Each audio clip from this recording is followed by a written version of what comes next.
sonship is kingship। और क्यों sonship kingship है इसे हम पढ़ेंगे। यानी जो पुत्र तत्व है, अब हिंदी में किंगशिप को कैसे बोलेंगे, राजकीय है। तो जब जो पुत्र होता है वो एक किंग भी होता है। आमेन। क्यों होता है किंग? क्योंकि हम राजा के बच्चे हैं, और राजा का बेटा क्या होता है, वो भी राजा ही होता है, प्रिंस होता है। तो हम भी एक सन है, और हम son, it means, it doesn't mean कि ये सिर्फ सन के लिए है, सन्स और डॉटर्स के लिए भी है। तो डॉटर्स एक्साइटेड नहीं दिख रहे मुझे हाँ, कुछ कुछ डॉटर्स एक्साइटेड है। Hallelujah. Sonship is kingship, it means daughter भी है। तो हमें उतने ही ध्यान से सुनना है जितने सन्स ध्यान से सुनते हैं। आमेन। मेरे साथ निकाल लीजिए जेनेसिस, उत्पत्ति, उसका पहला अध्याय, वचन 26 से हम 28 देखेंगे। ये उत्पत्ति पहला अध्याय हमने कई बार पढ़ा है, बहुत कॉमन है, और ये चीज़ मेरे ख्याल से हर चर्च में और हर जगह प्रचार किया जाता है। लेकिन आज फिर से हम इस वचन को देखेंगे। जैसे 26 में लिखा है, फिर परमेश्वर ने कहा, हम मनुष्य को अपने स्वरूप के अनुसार अपनी समानता में बनाए। तो पहले तो परमेश्वर, हम देखते हैं सबसे पहली चीज़, हम मनुष्य को, मीन्स हम मतलब एक पर्सन नहीं था वहाँ पर, पिता पुत्र पवित्र आत्मा तीनों वहाँ पर उपस्थित थे। और वहाँ पर परमेश्वर ने कहा, हम मनुष्य को अपने स्वरूप के अनुसार बनाए। हम किसके स्वरूप में रचे गए हैं? मुझे बहुत खुशी है, हम इस बात को जानते हैं, समझते हैं, और इस बात को अप्लाई भी करते हैं कि जब हम कहते हैं कि हम परमेश्वर के स्वरूप में रचे गए हैं, तो आगे वचन में ऐसा लिखा है, उसी में लिखा है, और अपनी समानता में बनाए। समानता मीन्स लाइकनेस। मैं एक बुक पढ़ रही थी, उस बुक में बड़ा सुंदर लिखा था, एक ग्रीक शब्द लिखा था, एलोस लिखा था। Allos means another of a same kind, यानी एक अदर पर्सन बट एक जैसे। अगर मैं और मेरी सिस्टर ट्विंस है, हम दोनों अलग है बट सेम है। इट मीन्स परमेश्वर ने कहा कि हम उसे अपनी समानता में बनाएं। It means another person but same. Another person, परमेश्वर मनुष्य बट सेम। इसे एलोस कहा जाता है ग्रीक में। और जब मैं यहाँ देख रही थी कि यहाँ पर जो दो लोग हैं, यहाँ पर परमेश्वर और मनुष्य, यहाँ पर परमेश्वर ने अपनी समानता में बनाया है, परमेश्वर ने अपने जैसा बनाया है। तो समानता का मतलब क्या? It means same character. It means same character. परमेश्वर ने कहा, आओ मनुष्य को हम अपनी समान बनाएं, अपने स्वरूप के अनुसार। पहले तो हम उनके जैसे ढाले गए हैं। बोलिए, मैं परमेश्वर की तरह ढाला गया हूं। और दूसरी, समानता में। बोलिए, मैं समानता में बनाया गया हूं। और जो नहीं बोल रहे हैं उन्हें विश्वास नहीं है स्टिल। परमेश्वर उनकी देखभाल करे। यहाँ पर वचन में लिखा है, हम मनुष्य को अपने स्वरूप में और अपनी समानता में बनाए। इट मीन्स दो पर्सन लेकिन सेम कैसे कि दोनों अलग अलग है बट सेम कैरेक्टरिस्टिक्स है, सेम गुण है उनके अंदर। अगर हम कह रहे हैं कि मैं परमेश्वर का पुत्र हूँ, और जैसे बाइबल हमें बताती है, तो हम दो लोग हैं बट सेम है। हम क्या है? दो लोग हैं लेकिन हम सेम है, यानी हमारे अंदर सेम गुण है, कैरेक्टरिस्टिक्स है। आगे वचन में लिखा है, और वे समुद्र की मछलियों और आकाश के पक्षियों और घरेलू पशुओं और सारी पृथ्वी पर और अपने सब रेंगने वाले जंतुओं पर जो पृथ्वी पर रेंगते हैं अधिकार रखे।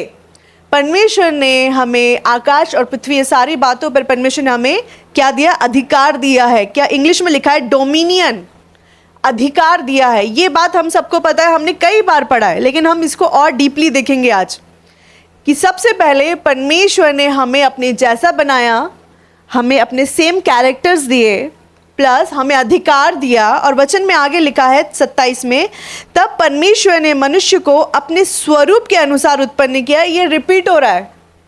इट मीन्स ये बहुत इंपॉर्टेंट है। जब बाइबल में कोई चीज़ रिपीट होती है तो ये दर्शाता है कि ये बहुत इंपॉर्टेंट चीज़ है, ये दर्शाता है कि ये बहुत इंपॉर्टेंट बात है कि हम परमेश्वर के स्वरूप में बनाए गए हैं। आगे फिर से लिखा है, अपने ही स्वरूप के अनुसार परमेश्वर ने उनको उत्पन्न किया। यहाँ पे हम तीसरी बार रिपीट दिख रहे हैं कि अपने ही स्वरूप के अनुसार परमेश्वर ने उनको उत्पन्न किया, क्रिएट किया।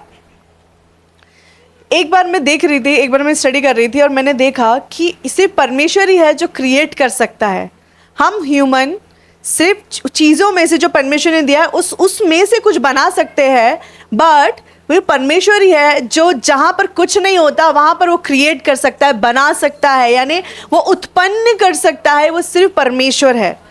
लोग रिप्लिकेट कर सकते हैं। आज साइंटिस्ट जो रिप्लिकेट कर रहे हैं, बता रहे, जो रोबोट्स है, ये सारी चीज़ें वो रिप्लिकेट कर रहे हैं, बना रहे हैं। एक जगह मैं देख रही थी कि अभी तो चाइना में एक ऐसी जगह है जहाँ पे मदर के गर्भ की आवश्यकता ही नहीं है। वहाँ पर वो लोग एक आर्टिफिशियल एक चीज़ बनाया जिसे यूट्रस कहा जाता है। उन्होंने एक आर्टिफिशियल चीज़ बनाई है जिसमें वो बच्चा 9 महीने तक उसी में बढ़ेगा। वो रिप्लिकेट कर रहे हैं, वो कोशिश कर रहे हैं कि जो चीज़ें परमेश्वर ने दी हैं उससे, जो बुद्धि परमेश्वर ने दी है उससे वो बनाए, लेकिन वो उत्पन्न नहीं कर सकते। वो उत्पन्न नहीं कर सकते जो परमेश्वर ने उत्पन्न किया। तो सिर्फ एक ही है जो उत्पन्न कर सकता है, वो हमारा परमेश्वर यहोवा है। आमीन। आगे वचन में लिखा है, नर और नारी करके उसने मनुष्य की सृष्टि की। क्या करके? परमेश्वर ने क्या बनाया? ये 2 ही परमेश्वर ने बनाए हैं, मेल और फीमेल। ठीक है। आगे वचन में लिखा 28 में, और परमेश्वर ने उनको आशीष थी। परमेश्वर ने क्या किया? उनको आशीष थी। परमेश्वर ने जब मनुष्य को बनाया तो परमेश्वर ने मनुष्य को क्या किया? ब्लेस किया। आगे लिखा है, और उनसे कहा, फूलो फलो और पृथ्वी में भर जाओ। परमेश्वर ने कहा, मल्टीप्लाई और सबड्यू इट। इट मीन्स उस पे फलो फूलो, यानी मल्टीप्लाई हो, आगे बढ़ो और उस पे अपना अधिकार रखो और उनको अपने वश में कर लो। और समुद्र की मछलियाँ तथा आकाश के पक्षियों, पृथ्वी पर रेंगने वाले सभी जंतुओं पर अधिकार रखो। परमेश्वर ने हमें सारी बातों पर अधिकार हमें दिया है। किसे दिया है? बोलिए, मुझे दिया है। अच्छे से विश्वास से बोलिए, मज़ा नहीं आ रहा? यस, ये बोलते हैं अधिकार। मुझे परमेश्वर ने अधिकार दिया है। आगे वचन में लिखा है, फिर परमेश्वर ने उनसे कहा, सुनो, जितने बीज वाले छोटे छोटे पेड़ सारी पृथ्वी के ऊपर है, जितने वृक्ष है। यहाँ पे परमेश्वर कह रहे हैं कि छोटी छोटी चीज़ें, बीज, पौधे, पेड़, फल, फ्रूट, इन सब चीज़ को मैंने तुम्हें दिया है। ये सारी चीज़ें मैंने तुम्हें दी है, मैंने तुम्हें ब्लेस किया है, मैंने तुम्हें आशीषित किया है। ये सारी चीज़ें परमेश्वर ने दी है। अब मैं आपको ये क्यों बता रही हूँ? आप ऑलरेडी पढ़ चुके हैं। कई बार हम शुरुआत करते हैं, जेनेसिस से शुरुआत करते हैं, बीच में जब व्यवस्था विवरण या यहोशू न्यायों आता है हम थोड़ा स्लो हो जाते हैं, फिर कभी कभी फिर से शुरुआत करते हैं, अरे बहुत गैप पड़ गया, फिर से शुरुआत करते हैं, और ऐसा शुरुआत करते करते हमने ये बहुत बार पढ़ा है। इसको बताने का मतलब ये है कि परमेश्वर ने अपने आप को एक ऐसे बर्तन में उंडेला है जिसे सनशिप कहते हैं। आमीन। परमेश्वर ने एक वेसल में अपने आप को उंडेला है जिसे पुत्र कहते हैं, जिसे डॉटर कहते हैं। परमेश्वर ने अपने आप को उस वेसल में उतारा है, और वो वेसल है आप और मैं। वो वेसल है आप और मैं। वो बर्तन कौन है? आप और मैं। क्योंकि वचन कहता है, क्या तुम नहीं जानते कि तुम पवित्र आत्मा का मंदिर हो? इट मीन्स परमेश्वर को पसंद है कि वो आप में और मुझ में रहे। ये परमेश्वर की इच्छा है। ये सनशिप मनुष्य यहाँ पृथ्वी पर क्रिएट नहीं हुआ है, सनशिप हेवन में क्रिएट हुआ है। कैसे क्रिएट हुआ है? आइए हम निकालेंगे अय्यूब की पत्री, उसका पहला अध्याय है। Now there was a day when the sons of God came to present themselves before the Lord. यहाँ पर हिंदी में लिखा, एक दिन यहोवा परमेश्वर के पुत्र उनके सामने उपस्थित हुए। कौन उपस्थित हुए? हाँ, तो ये पुत्र कहाँ से शुरू हुआ है? हेवन में, क्योंकि परमेश्वर का सिंहासन कहाँ है? स्वर्ग में है। तो जो सनशिप है वो हेवन से स्टार्ट है। यहाँ पर हम देखते हैं कि अय्यूब की पत्री, ऐसा कहा जाता है अय्यूब सबसे पुरानी पत्री है, सबसे पहले लिखी गई है कि, और जब हम देखते हैं यहाँ पर वचन में ऐसा लिखा है कि एक दिन परमेश्वर यहोवा के पुत्र उसके सामने उपस्थित हुए और उनके बीच में शैतान भी आया। अब मैं यहाँ सोच रही थी कि शैतान को कैसे एंट्री मिल गई हेवन में, वो कैसे आ गया। फिर परमेश्वर ने बताया कि वो भी एक ज्योतिर्मय स्वर्गदूत है, उसे मालूम है कि मैंने पाप किया है, लेकिन मुझे एंट्री वापस, वाइल्ड कार्ड एंट्री कैसे मारनी है मुझे पता है। उसे मालूम है कि वापस स्वर्ग में कैसे जाया जा सकता है, क्योंकि परमेश्वर का वचन कहता है कि तुम उसके सिंहासन के सामने दृढ़ता के साथ आओ। और हम यहाँ पर देखते हैं, यहाँ पर एक सन्स ऑफ गॉड की मीटिंग हो रही है। इट मीन्स परमेश्वर ने जब बनाया तो एक समय पे वो भी सनशिप में था, लेकिन किसी कारणवश, वो स्टोरी हम बाद में देखेंगे, लेकिन किसी कारणवश वो उधर में नहीं रहा, वो जगह पे नहीं रहा। अभी हमारा टॉपिक वो नहीं है, हम दूसरी चीज़ देखेंगे।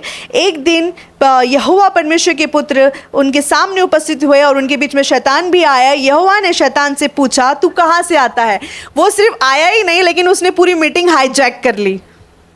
वहाँ पर डिस्कशन कुछ और होने वाला था, लेकिन वहाँ पर वो आता है और परमेश्वर का फोकस उसके ऊपर जाता है। परमेश्वर से कहते तू कहाँ से आ रहा है।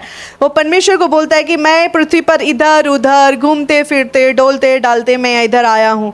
यहाँ पर हम देखते हैं कि सनशिप हेवन से स्टार्ट है, सनशिप हेवन में है। और ये चीज़ हम देखते हैं कि जब हम सोचते हैं ना कि प्रभु मैं तो एक कीड़ा हूँ, हमारी प्रार्थना ऐसी हो जाती है, मैं तो एक कीड़ा हूँ, मैं तो एक जानवर हूँ, हमारी प्रार्थना ऐसी होती है, मैं एक कॉकरोच हूँ, मैं एक ये हूँ, हमारी प्रार्थना इस प्रकार की होती है। लेकिन एक शैतान को भी मालूम है कि वो कौन है, क्योंकि उसने सन्स ऑफ गॉड की मीटिंग में उसने वहाँ पर एंट्री की। पर जब हमसे कोई गलती हो जाती है, जब हमसे कोई पाप हो जाता है, तो हम परमेश्वर के सम्मुख जाने के लिए कतराते हैं। एक बार मैं और पास्टर शशांक हम लोग एक कैंप में गए थे, हम लोग कुछ, दीपिका भी थी हमारे साथ में, हम लोग एक कैंप में गए थे और वहाँ पे प्रॉफिट हरी राव आए थे और फर्स्ट टाइम मैंने पर्सनली उनको देखा और प्रीच करते हुए देखा। और पास्टर शशांक उनके आत्मिक कवरिंग में थे और मुझे अपॉर्चुनिटी मिली उनको फर्स्ट टाइम सुनने के लिए। मैं बहुत एक्साइटेड थी कि मुझे भी सुनना है, प्रभु आप मुझसे भी बात करिए। और उस समय संशिप क्या होता है मुझे नहीं मालूम था और मैं परमेश्वर से कुछ यूँ प्रार्थना कर रही थी। मुझे अभी भी याद है, मैं बहुत रो रही थी और जैसे हन्ना मुँह ही मुँह में अंदर बोल रही थी, लेकिन उसके सिर्फ होठ हिल रहे थे, लेकिन वो अपने मन में प्रार्थना कर रही थी। उसी प्रकार मैं अपने मन में प्रार्थना कर रही थी, प्रभु कि मैं तो एक दासी हूँ आपकी, मैं तो एक स्लेव हूँ और मैं तो आपकी बेटी कहलाने भी लायक नहीं हूँ, क्योंकि मैंने कभी आपको जाना ही नहीं, मैंने कभी आपको करीब से सोचा ही नहीं, मैंने सोचा ही नहीं कि आप कौन हो, आप क्या हो, मैंने कभी आप पर अपना ध्यान लगाया ही नहीं।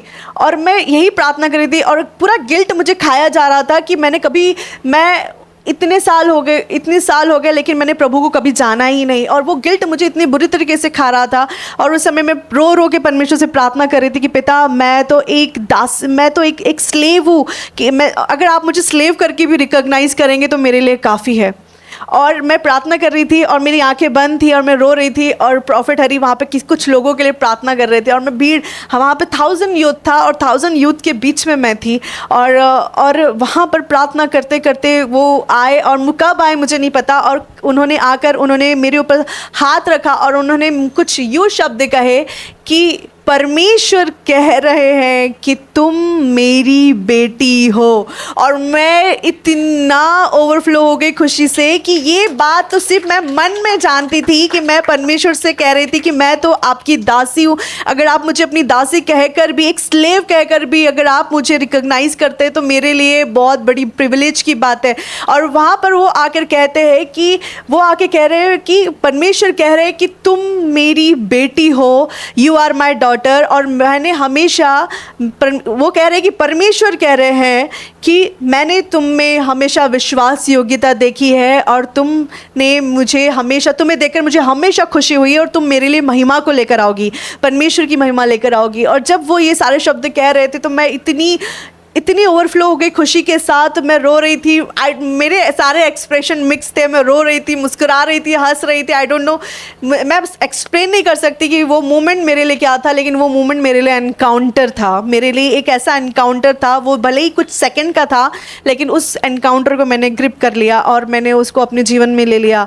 और मैंने देखा कि सनशिप में जब पास्टर शशांक थे, सारे इंस्ट्रक्शंस उनको मिलते थे, सारे करेक्शंस उनको मिलते थे, बातें उनको समझाई जाती थी, और मुझे समझ में नहीं आता था सनशिप क्या है, विश्वास में चलना क्या होता है। फिर जब मैंने उनसे प्रॉफेट हरी से पूछा कि क्या मैं आपको अपना आत्मिक पिता कह सकती हूँ, तो उन्होंने कहा you are already my daughter.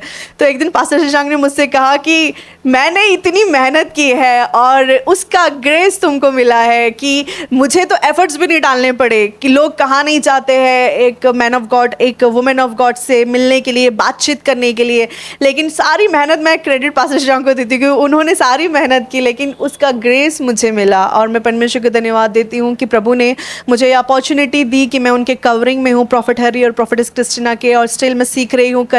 वो मुझे करेक्शंस देते हैं, वो मुझे सिखाते हैं, बताते हैं, और उस पूरी तरीके से वो परमेश्वर की ओर मुझे डाइवर्ट करते हैं। वो कोई ह्यूमन की तरफ मुझे डाइवर्ट नहीं करते, या हम किसी ह्यूमन को वर्शिप नहीं करते, लेकिन हमारा सारा जो क्रेडिट है, जो हमारा श्रेय है, वो हमारे परमेश्वर को जाता है, क्योंकि वो अपने एग्जाम्पल से और परमेश्वर के वचनों से हमें सिखाते हैं कि कितनी खूबसूरती से हम परमेश्वर में चल सकते हैं।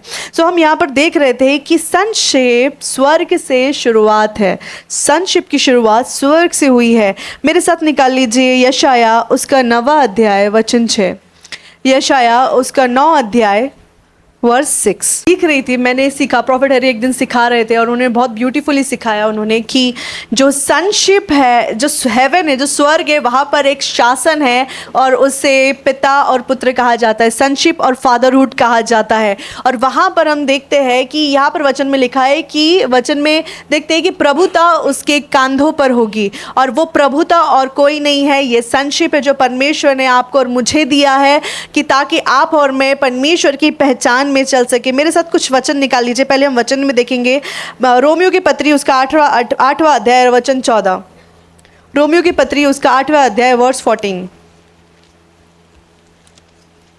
यहाँ पे लिखा है कि जितने परमेश्वर के आत्मा में चलाए चलते हैं वो सब कौन है? परमेश्वर के पुत्र हैं। मेरे साथ दूसरा वचन निकाल लीजिए, गलतियों की पत्री उसका 4वां अध्याय वर्स 6। और तुम जो पुत्र हो, इसीलिए परमेश्वर ने अपने पुत्र के आत्मा को जो हे अब्बा हे पिता कहकर पुकारता है हमारे हृदय में भेजा है। वचन में लिखा है कि तुम जो पुत्र हो, और जब हम हे अब्बा हे पिता कहते हैं, वो परमेश्वर ने हमारे हृदय में उस बात को उंडेला है ना। तो वचन में लिखा है कि तुम कौन हो? परमेश्वर के पुत्र। मंदिर बाद में है, पुत्र है हम संक्षिप्त के ऊपर देख रहे हैं। दूसरा हम एक और वचन निकालेंगे, पहला यूहन्ना उसका 3रा अध्याय वचन 1 से 2 देखेंगे। पहला यूहन्ना 3रा अध्याय वचन 1 से 2। यहाँ पर हम देखते हैं कि यहाँ पर परमेश्वर को हम वैसे देखेंगे जैसा वो है। यहाँ पर वचन में फिर लिखा है कि परमेश्वर ने हमें अधिकार दिया है, हम परमेश्वर के बच्चे हैं। और एक और वचन निकालेंगे, पहला कुरिन्थियों 4 अध्याय वर्स 14 to 17। वचन में ऐसा लिखा है, पौलुस कहता है कि मैं तुम्हें लज्जित करने के लिए नहीं बातें लिखता, परंतु अपनी प्रिय बालक जानकर तुम्हें चिताता हूँ। वो कहता है कि मैं तुम्हें इसलिए नहीं करेक्ट कर रहा हूँ कि मैं तुम्हें लज्जित करूँ। करेक्शन कभी भी लज्जित होने के लिए नहीं होता। करेक्शन हमें परमेश्वर के और नज़दीक और उसकी समानता में बनने के लिए हमें हेल्प करता है, हमें मदद करता है। वचन में ऐसा लिखा है, I do not write this thing to make you ashamed. मैं तुम्हें शर्म होने के लिए या लज्जित होने के लिए बातें नहीं लिखता, लेकिन बट टू यहाँ पे admonish you as my beloved children. यहाँ पर मैं तुम्हें अपना प्रिय बेटा, प्रिय, आपको पता है यीशु मसीह के 12 चेले थे, लेकिन यूहन्ना अपने आप को खुद कहता था कि मैं यीशु का प्रिय हूँ। यीशु मसीह ने नहीं बोला, लेकिन वो खुद से बोलता था। और एक दिन ऐसा हुआ कि प्रकाशन, जो प्रकाशित वाक्य है, उसका प्रकाशन उसे दिया गया। आप अपने आप को लेकर क्या चलते हैं ना, वो इम्पोर्टेंट है। आप अपने मन को कैसे गार्ड करते हो इम्पोर्टेंट है। वहाँ पे और भी लोग थे, और भी चेले थे, जिन कोई शक करने वाला था, तो कोई गुस्सा करने वाला था, तो कोई अलग, कोई बहुत जल्दी एक्शन तो लेता था लेकिन मुकर भी जाता था। लेकिन हम यहाँ पर देखते हैं यूहन्ना, यहाँ पर वचन में देखते हैं कि यूहन्ना जो था ना, बड़ा ही ऐसा व्यक्ति था, वो अपने आप को कहता था कि मैं तो यीशु का प्रिय हूँ।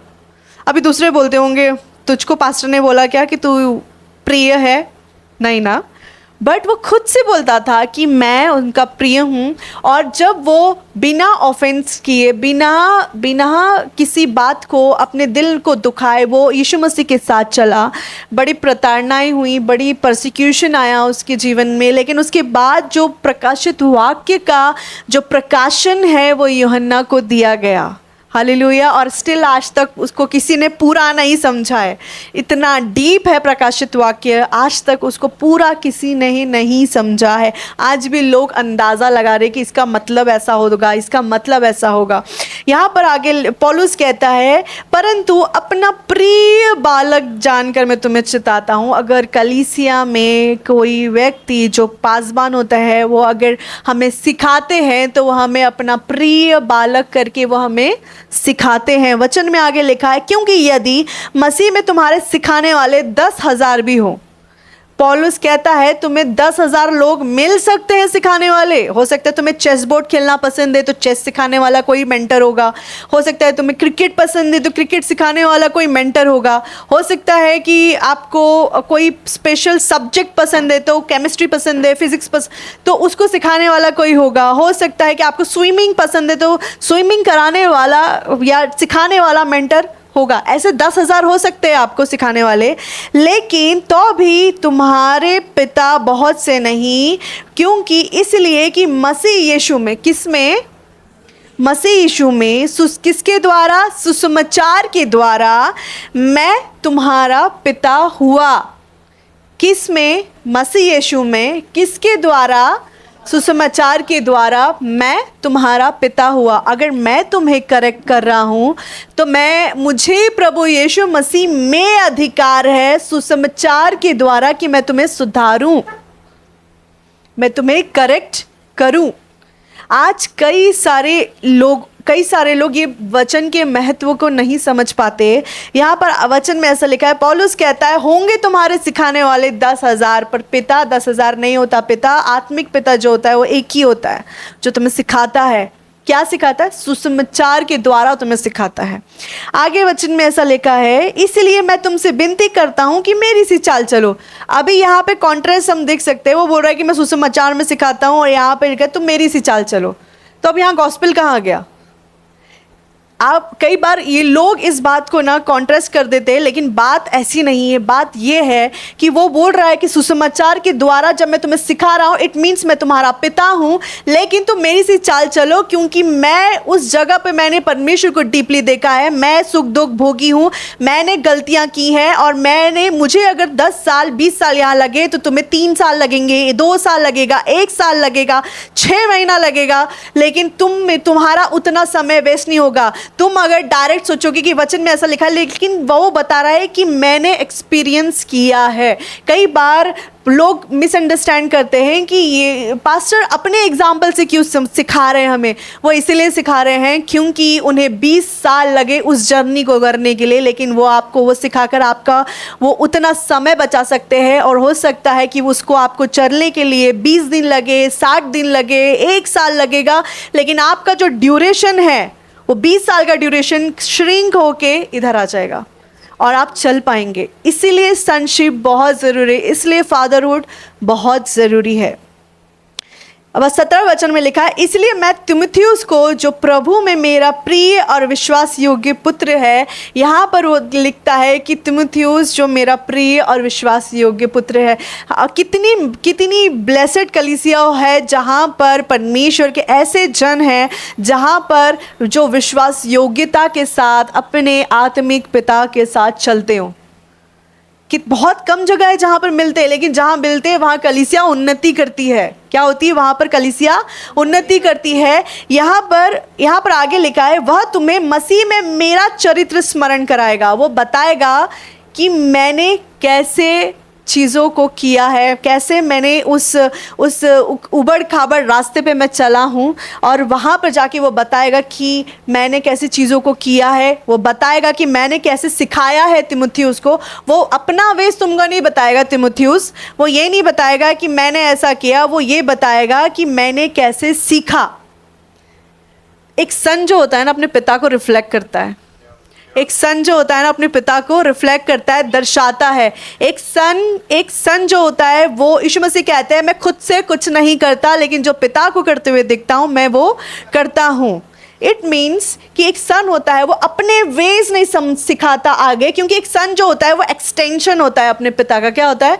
एक्सटेंशन होता है। अगर एक पेड़ का तना है, उसकी जो डालियां है वो उसके सन्स रहते हैं, वो उसका एक्सटेंशन होता है। लेकिन वो बताता है कि जो एक्चुअल है ना वो गॉस्पेल, वो यहाँ से तने से होते हुए मुझ तक आ रहा है। वो डायरेक्ट नहीं बताता कि उनको कुछ नहीं मालूम, मैं हूँ ना, मैं बताता हूँ क्या है, ऐसा नहीं। एक सन जो होता है वो अपने पिता के वेस को रिफ्लेक्ट करता है, उसे दर्शाता है। वो उसे आप देखोगे तो आप उसके पिता को देख पाओगे। आप उसके जब उससे बातें करोगे समझ में आएगा ये कम्युनिकेशन तो मैंने कहीं सुना है। और जब आप उसके पिता को सुनोगे तो ओके, ये दोनों की कम्युनिकेशन कितनी सिमिलर है। एक पिता का शब्द, एक बेटे का शब्द सेम होता है। मैंने अभी बताया कि अलग पर्सन लेकिन सेम। एक सन और एक फादर एलोस होता है। एक सन एक एलोस होता है, means another of same kind. It means another person but same character. समझ रहा है? यहां तक समझा? आगे लिखा है, वह तुम्हें मसीह में मेरा चरित्र स्मरण कराएगा, जैसे कि मैं हर जगह एक कलीसिया में उपदेश करता हूँ। आप कई सारी ये जो टीचिंग्स है ना, मैंने अपने आत्मिक पिता से सीखा है कि कैसे वो चीज़ों को सिखाते हैं, कैसे बात करते हैं। और स्टिल मैं सीख रही हूँ, मैं स्टिल बात करती हूँ। मैं जब भी प्रिपेयर करती हूँ, मैं परमेश्वर से प्रकाशन को मांगती हूँ और मैं अपनी आत्मिक माँ से ज़रूर शेयर करती हूँ। आज तक मैंने कोई भी वचन, अगर मैंने जो परमेश्वर ने मुझे दिया है, जो सारी चीज़ों में जब मैं सीखती हूँ, नोट्स निकालती हूँ, ऐसा आज तक नहीं हुआ कि मैंने उनसे कभी, मेरी आत्मिक माँ से कभी शेयर ना किया हूँ। आज तक नहीं हुआ है। मैंने उनसे हमेशा एक कनेक्शन, उन्होंने कभी नहीं कहा, लेकिन मैं उनके साथ चलना पसंद करती हूँ। उन्होंने कभी नहीं कहा मुझे सबमिट हो, मुझे बताओ, बट मुझे पसंद है उनके साथ चलना। जब मैं प्रिपेयर करती हूँ, मैं उनके से शेयर करती हूँ, मुझे उनके व्यूज़ जानना अच्छा लगता है, उनके ओपिनियन जानना अच्छा लगता है, वो क्या सोचते हैं, कहीं मुझसे कोई करेक्शन तो नहीं, मुझसे कोई मिस्टेक तो नहीं हुआ है कुछ लिखते हुए, तो वो देखते हैं और कई बार वो मुझे करेक्ट भी करते हैं। अगर यहाँ पे ये शब्द को हम ऐसे ट्रांसलेट कर सकते हैं या ऐसे बता सकते हैं, it helps me a lot, मुझे बहुत मदद होता है। इसीलिए परमेश्वर ने सनशिप और फादर उठ रखा है, दोनों साथ साथ चलते हैं, दोनों साथ साथ चलते हैं, सेम रहते हैं। हम बाइबल में बहुत सारे एग्जाम्पल्स देखते हैं, लेकिन वन ऑफ द एग्जाम्पल जो मुझे पसंद है वो है जो एलिया था। एलिया के दो एलोस थे, एक था एलीशा और दूसरा था यूहन्ना बपतिस्मा देने वाला। यीशु मसीह आप कहते हैं कि एलिया के बारे में तुम सुन चुके हो, वो तो आ भी चुका है। और वो एलिया किसको रिकग्नाइज करते हैं? वो एलिया को जो रिकग्नाइज करते हैं वो यूहन्ना बपतिस्मा देने वाला है। तो आप सेम कैरेक्टर, और कुछ दिनों में हम ये सेम कैरेक्टर मैं आपको सिखाऊंगी कि क्या सेम था दोनों में, कैसे वो दोनों एलॉस थे, कैसे दोनों अलग अलग पर्सन थे। इट डजंट मीन कि एलिया की आत्मा उतर के यूहन्ना के अंदर आई, ऐसा नहीं होता। वचन में लिखा है एक बार मरना और न्याय होना नियुक्त है। इट मीन्स एक बार मर जाएंगे कोई व्यक्ति तो उसके बाद वो स्वर्ग या नरक में जाएगा और उसके बाद वो वहाँ से नहीं आ सकता। बट यहाँ पर जो एलोस कहा जा रहा है, इट मीन्स कि सेम कैरेक्टरिस्टिक हम देख सकते हैं, सेम वे में चलना, सेम वे में बात करना, सेम वे में चीज़ों को करना, सेम वे में अधिकार को रखना। यहाँ पर हम देखते हैं यूहन्ना बपतिस्मा देने वाला और जो एलीशा था, सेम एलोस था किसका? एलियाह का। और हम डीपली आगे इस चीज़ को देखेंगे, अभी नहीं लेकिन नेक्स्ट इसमें देखेंगे। संक्षिप्त ये एक सीरीज़ में ख़त्म नहीं होने वाला है, इसके 3-4 सीरीज़ रहेंगे। आमेन। तो यहाँ पर हम देखते हैं कि जो सनशिप है, सनशिप के बारे में जो मैंने सीखा है, मैं कुछ बातें आपको सिखाना चाहती हूँ, कुछ बातें आपको बताना चाहती हूँ। सबसे पहले सनशिप एक ऐसा सबमिशन है जो समझदारी के साथ होता है। Sonship is a submission with understanding. Sonship जो रहता है, जब कोई व्यक्ति बोलता है कि मुझे सनशिप में आना है, इट मीन्स जब वो सबमिट करता है अपने आत्मिक पिता को, जैसे हम अपने स्वर्गीय पिता को करते हैं, तो वचन में लिखा, जब मैंने ऐसा समझा है कि वो उसमें अंडरस्टैंडिंग होना बहुत ज़रूरी है। क्या होना बहुत ज़रूरी है?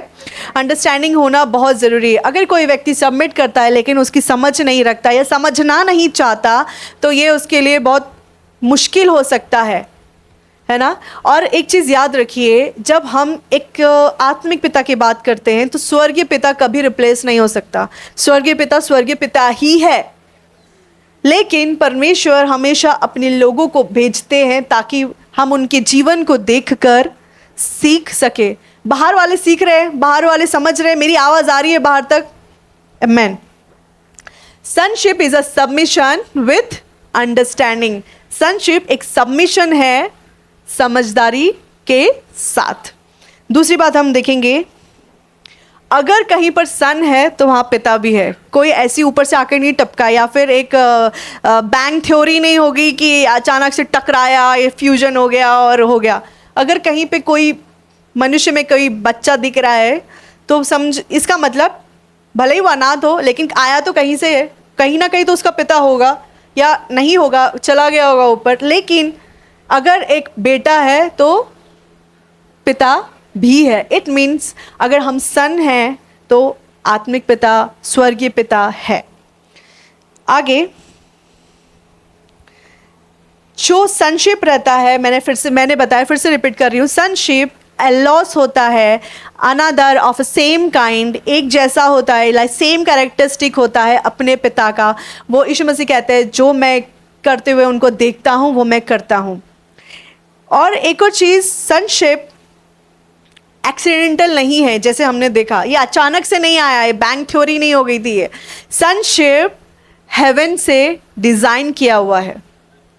सनशिप हेवन में डिज़ाइन किया हुआ, ये अचानक से आई हुई कोई नई शिक्षा नहीं है। बट जब लोग उसे जान रहे हैं, सीख रहे हैं, समझ रहे हैं, तो उसमें वो बढ़ रहे हैं। एक जो बेटा होता है ना, एक बेटा ही अपने पिता की समानता में चल सकता है। मेरे दोनों बच्चे 9 मंथ मैंने पेट में रखा, लेकिन उनका ब्लड ग्रुप अपने पिता से मैच करता है। मैंने उनको पैदा किया, बट दोनों बच्चे अपने पिता के सिमिलर में है, पिता के जैसे है। अगर कोई उन्हें देखेगा तो ओ, ये पास्टर शांग के बच्चे हैं। बताने का मतलब, सिंपल एग्जांपल ये है कि एक बेटा जो होता है अपने पिता को रिफ्लेक्ट करता है, एक बेटी जो होती है अपने पिता को रिफ्लेक्ट करती है, उसका चलना, उठना, बैठना। एक बहुत बहुत ब्यूटीफुल चीज़ मैंने बाइबल में एक चीज़ देखी, जब एलिया और एलिशा को अलग करने का समय आ गया था, तो स्वर्ग से एक आगमय रथ आया था।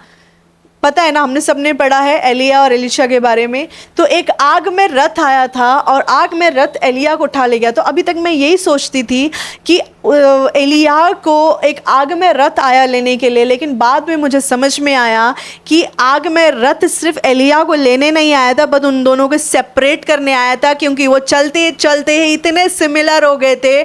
उनका उठना, बैठना, बातचीत करना, कपड़े, रहन सहन इतना सिमिलर हो गया था कि आग के रथ को आना पड़ा उनको अलग करने के लिए। एक बेटा जो होता है अपने पिता का सिमिलर वर्जन होता है। आमीन।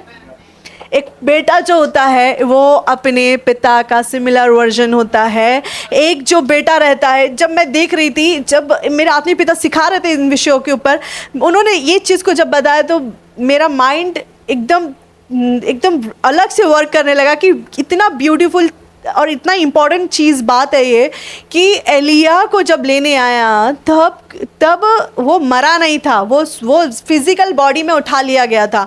तो वो दोनों चलते चलते इतने सिमिलर हो गए थे, उनके कपड़ों के जो डिज़ाइन थे, उनका वो पहनावा जो था, उनका जो चमड़े का जो स्कर्ट टाइप में जो वो पहनते होंगे, जो वो यहाँ जो कंधे पर लटकाते होंगे, शॉल होगा, वो सब इतना सिमिलर था कि अग्नि में रथ को आना पड़ा उन दोनों के सेपरेट करके उठा के लेके जाने के लिए।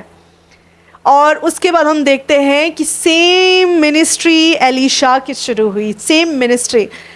एक बेटा और पिता जब चलता है ना तो सिमिलर हो जाते हैं, उनकी वॉइस, उनका चलना, उनका बैठना, उनकी बातचीत सिमिलर होती है। अगर आप उनसे बात करेंगे तो आपको लगेगा कि हाँ आप इनसे बात कर रहे हैं। तो ये चीज़ों को मैंने क्लोजली एक्सपीरियंस किया है और इसीलिए मैं आपको बता पा रही हूँ। हमने एक्सपीरियंस किया है, जैसे मैंने बताया कि एक पिता अपने आप को जब जिस पात्र में उंडेलता है उसे संशिप कहते हैं, है ना। और जब एक दिन मैं ये चीज़ को देख रही थी कि जब अदन की वाटिका में जब आदम और हवा वो फल को खा रहे थे, आदम और हवा उस फल को खा रहे थे, उस समय में जो बात डिसओबीडियंस उनके अंदर एंटर किया, यही सेम कैरेक्टरिस्टिक हमारे अंदर भी है। क्योंकि दोनों अलग अलग पर्सन है बट सेम है, तो आदम का नेचर भी हमारे अंदर है। बट जब हम बपतिस्मा लेते हैं, जब हम पानी का डुब के बपतिस्मा लेते हैं, तो हम बॉर्न अगेन कहलाते हैं। हम क्या कहलाते हैं? Born again. इट मीन्स कि हम फिर से उत्पन्न किए गए हैं, हम फिर से न्यू किए गए हैं। और जब यीशु मसीह आया और हम विश्वास करते हैं कि यीशु मसीह मेरे लिए आया, मारा गया, मुर्दों में से जी उठा और वो मेरे लिए आने वाला, जब हम विश्वास करते हैं तो यीशु मसीह ने उस समय में क्रूस पर वो जो डिस्कनेक्शन था ना, उसे रिपेयर ही नहीं किया, परंतु एक न्यू लीनिएज क्रिएट कर दी, जिसको संशिप कहते हैं। और यहाँ पर जब हम देखते कि नए नियम में यीशु मसीह ने एक बेटे का कैरेक्टर रोल, हम देखते कि एक बेटे के कैरेक्टर में वो चले। वहाँ पर वो भाई के कनेक्शन में नहीं आए। उन्होंने कहा कि O God he is my bro, you know. उन्होंने ऐसा नहीं कहा, उन्होंने ये नहीं कहा होली स्पिरिट हम तो सेम है। उन्होंने पिता और पुत्र के एग्जाम्पल को सेट किया। इसलिए मैंने कहा कि प्रभुता उसके कंधों पर होगी। इट मीन्स कि यहाँ पर हम देखते जो परमेश्वर का गवर्नमेंट है, जो परमेश्वर का शासन है, वो पुत्र और पिता और सनशिप और फादरहुड पे बेस है, सनशिप और फादरहुड पे चलता है।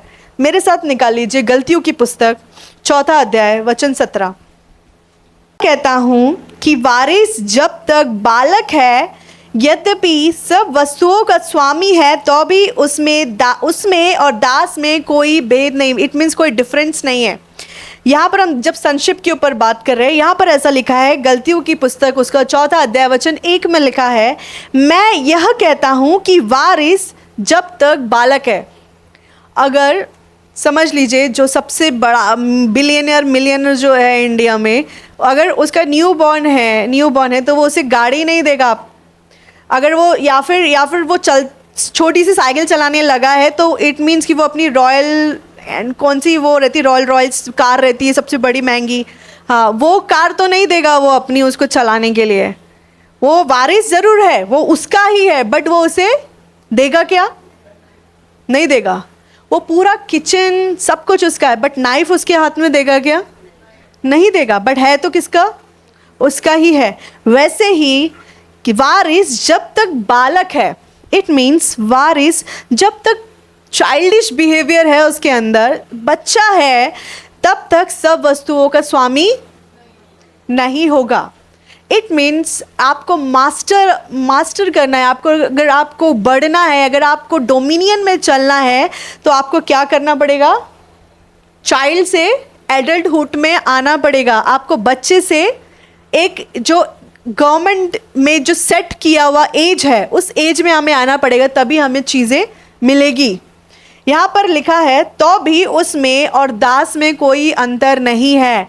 इट मीन्स अगर कोई व्यक्ति चाइल्डिश बिहेवियर रखता है तो उसमें और स्लेव में कोई अंतर नहीं है, ये बाइबल में लिखा है। इट मीन्स कि एक स्लेव को सिर्फ टेम्पररी जो काम बताया गया वही उसे करना चाहिए, उसे उसके ऊपर अधिकार नहीं दिया जाता, उसको डायरेक्ट उसको की नहीं दिया जाता है कि भाई ये तू रख ले, ये तेरी गाड़ी है, ये पूरा महल दे रहा है।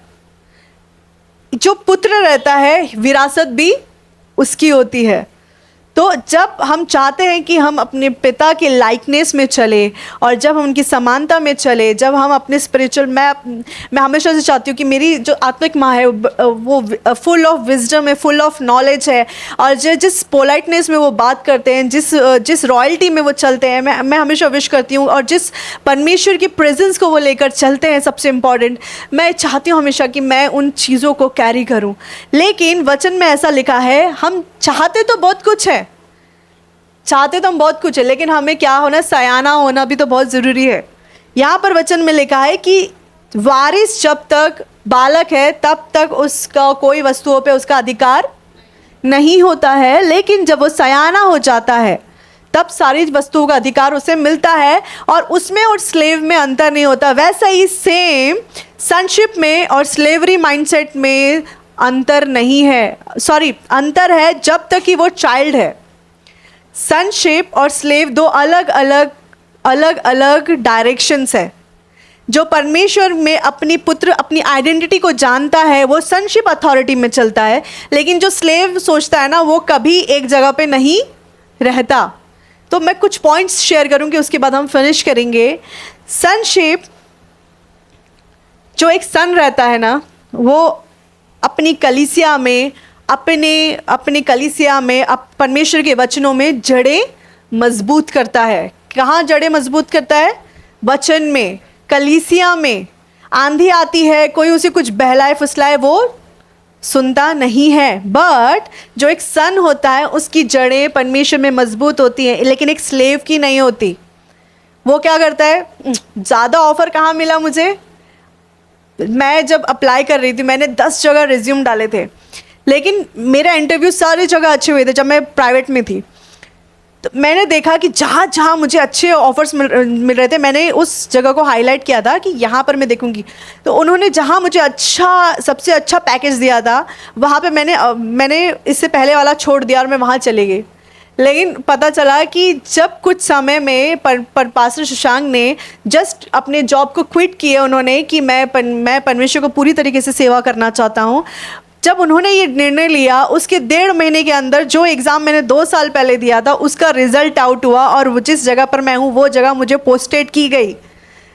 हम सोचते तो बहुत छोटा है कई बार अपने लिए, लेकिन परमेश्वर की प्लानिंग्स हमारे लिए बहुत अलग होती है। सो जो एक सन रहता है ना, उसकी जड़ें मजबूत होती हैं। बोले मेरी जड़ें मजबूत है। जो एक सन होता है उसे मालूम है कि ये उसका घराना, ये उसकी कलीसिया, ये उसके लोग हैं। 19-20 तो सब जगह रहता है ना, परिवार में भी कोई एक जैसा नहीं होता है, ये 5 उंगलियां भी एक जैसी नहीं है। तो जो एक सन रहता है वो उस कलीसिया में अपनी जड़ें मजबूत करके रखता है। वो इधर आंधी आने दो, तूफान आने दो, लेकिन वो वहीं रहता है। लेकिन जो एक स्लेव माइंडसेट का होता है, वो एक चर्च से दूसरे चर्च, दूसरे चर्च से तीसरे चर्च, तीसरे चर्च से चौथे चर्च, एक फेलोशिप से दूसरे फेलोशिप, दूसरे फेलोशिप से तीसरे फेलोशिप, और तीसरे से चौथा। वो एक जगह स्टेबल नहीं होता है। दूसरी बात, अ सन सर्व हिज फैमिली या his church out of love. एक जो पुत्र रहता है वो अपनी कलीसिया में, अपने परिवार में वो उससे प्यार करता है, इसलिए उस कलीसिया में सर्व करता है। लेकिन एक जो स्लेव माइंड सेट होता है वो हमेशा पोजीशन देखता है, मुझे कौन सा पोजीशन मुझे मिल रहा है, समझ रहे? वो ये सोचता है कि मुझे कौन सा स्थान मिलना चाहिए, मुझे कोई पोजीशन मिलना चाहिए, तभी सब ठीक है, अदरवाइज नहीं। जो एक सन होता है, अगर उसे गुस्सा भी आ जाए ना, उसे, तो वो शांत होकर वहाँ से थोड़ी देर के लिए सब शांत होकर हट जाता है और वो कोई नुकसान नहीं करता। लेकिन जो स्लेव माइंडसेट का होता है वो सोचता है कि मैं सब कुछ तोड़ दूँ, सब कुछ बिगाड़ के जाऊं। कई बार आप देखते हो अगर उसे बॉस के साथ किसी एम्प्लॉय का झगड़ा हुआ तो वो क्या सोचता है। एक बार ऐसा हुआ था, मैं अपने वर्क का एग्जांपल देती हूँ, जब मैं प्राइवेट में थी। सो एक सिस्टर थी वहाँ पर, वो बिल्कुल पंक्चुअल नहीं थी, वो टाइम पर नहीं आती थी, पेशेंट के काम से बराबर नहीं करती थी, पेशेंट अपनी जो ड्यूटीज़ है वो बराबर नहीं करती थी, और एरोगेंसी में और कोई भी वर्क वो बराबर नहीं करती थी। और उस समय में मैं इंचार्ज थी। तो मैंने एक बार नोटिस किया, 2 बार नोटिस किया, मैंने वार्न किया, करेक्ट किया, ऐसे कई महीने चले, लेकिन मैंने देखा कि उसका बिहेवियर बहुत रिबेल हो गया है। तो मुझे मजबूरन वहाँ के जो डायरेक्टर थे उनसे बात करना पड़ा।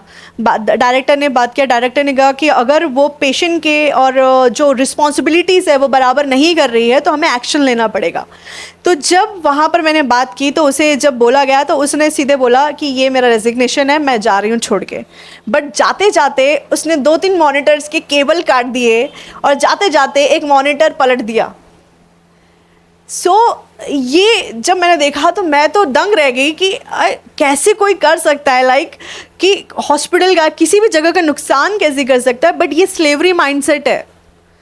वो अगर कोई सन को गुस्सा आता, बेटे को गुस्सा आता है ना, तो वो सोचता है, शांत रहता है, वो अपने मुंह से कोई अपशब्द नहीं निकालता। लेकिन जो स्लेवरी माइंडसेट का होता है वो जाता तो है लेकिन नुकसान करके जाता है, वो डिस्ट्रॉय करके जाता है। A son honor his father out of love. एक बेटा अपने पिता को जब सम्मान देता है तो वो प्रेम, क्योंकि वो उससे प्रेम करता है इसलिए सम्मान देता है। लेकिन एक एम्प्लॉय जो होता है वो अपने बॉस को गुड मॉर्निंग भी बोलता है तो ये सोच के बोलता है नहीं बोला तो मेरे पेमेंट काट देंगे। वो ये सोच के विश करता है या ये सोच के वर्क करता है नहीं करूँगा तो मेरा पेमेंट कट जाएगा, या फिर वो मेरा जो रिकॉर्ड रहता है, जो सर्टिफिकेट रहता है, उसमें वो कुछ भी लिख सकता है। So a slavery honour his master not father, क्योंकि स्लेव का कोई फादर नहीं होता। A slavery honour his master out of fear. But जो बेटा रहता है ना वो अपने पिता को प्यार करता है इसलिए सर्व करता है, और कोई रीज़न नहीं है। वो प्यार करता है इसलिए उसके साथ साथ में रहता है, उसके साथ साथ में चलना पसंद करता है। हम सन या डॉटर सिर्फ कलीसिया में आने से नहीं बन जाते, या हम कलीसिया में आ रहे हैं और 10 साल से आ रहे हैं, 6 साल से आ रहे हैं, उससे हम नहीं बेटे बेटियां बन जाते। हम बेटे बेटियां तब बनते हैं, पहली बात वचन में लिखा है कि जब हम आत्मा की चलाए चलते हैं। दूसरी बात, हम तब बेटे बेटी बनते हैं जब वो वचन को जब हम सुनते हैं और उससे हमारा जीवन जब ट्रांसफॉर्म होता है, तब हम एक्चुअल में सनशिप में आते हैं। आप कितने भी समय किसी को डैड मॉम या किसी को फादर कह लीजिए या किसी को अपना आत्मिक पिता, कोई भी बड़े से बड़े प्रॉफिट इंडिया में उनको कह लीजिए, लेकिन वो टीचिंग से अगर आपका जीवन नहीं बदल रहा, आपका वे ऑफ कम्युनिकेशन नहीं बदल रहा, आपका वे ऑफ बिहेवियर नहीं बदल रहा है, तो हम स्टिल स्लेवरी माइंडसेट में है। बट अगर हम सनशिप में चल रहे हैं, अगर हम एलॉस है, अगर हम another person of same kind है, तो उनकी टीचिंग से, उनके करेक्शन से हमारा स्वभाव, हमारा वे ऑफ कम्युनिकेशन, हमारा हाव भाव सब कुछ बदलता है और बदलना चाहिए। इसीलिए उसे सनशिप कहते हैं। आमेन। उसे सनशिप कहते हैं। बेटा ऐसे ही नहीं बन जाता, कोई बेटी ऐसे ही नहीं बन जाते। हमें बढ़ना है। उन जो सीख रहे हैं ना सिर्फ सुनने के लिए, वाह क्या सिखाते, क्या टीचिंग देते, वेरी गुड, बहुत अच्छे, और उसकी डायरी में लिख के नहीं रखते, बट अपने जीवन को ट्रांसफॉर्मेशन में लेके जाते हैं। कई बार जब ट्रांसफॉर्मेशन की बात आती है तो एक मेटामॉर्फोसिस को बोला जाता है, जो एक लार्वे का जो जीवन रहता है ना, एक कैटरपिलर जो रहता है, लार्वे से वो कैटरपिलर बनता है, कैटरपिलर से वो बटरफ्लाई बनता है, तो वो एक ट्रांसफॉर्मेशन प्रोसेस से जाता है। जब वो एक लार्वा रहता है ना तो वो अगली दिखता है, जब वो जब वो कैटरपिलर बनता है ना तो लोग ऐसे उड़ा देते हैं उसको, लेकिन जब बटरफ्लाई बनता है तो बटरफ्लाई के पीछे पीछे लोग भागते हैं।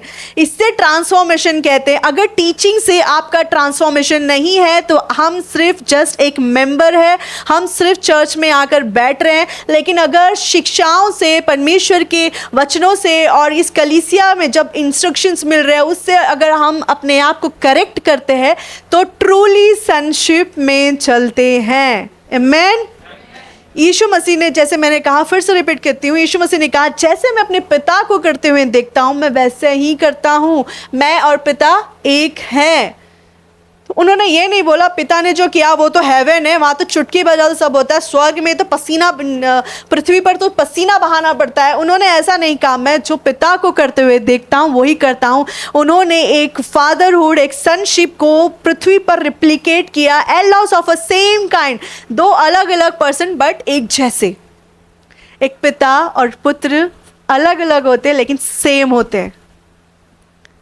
अगर आपको और मुझे बढ़ना है तो ट्रांसफॉर्म होना बहुत ज़रूरी है। परमेश्वर के वचन से ट्रांसफॉर्म होना बहुत ज़रूरी है। परमेश्वर की इंस्ट्रक्शन से, गाइडेंस से, करेक्शन से अपने आप को ट्रांसफॉर्म होना बहुत ज़रूरी। क्यों ना हम प्रार्थना करें, क्यों ना हम प्रार्थना करें और परमेश्वर से कहें प्रभु मुझे बदलिए,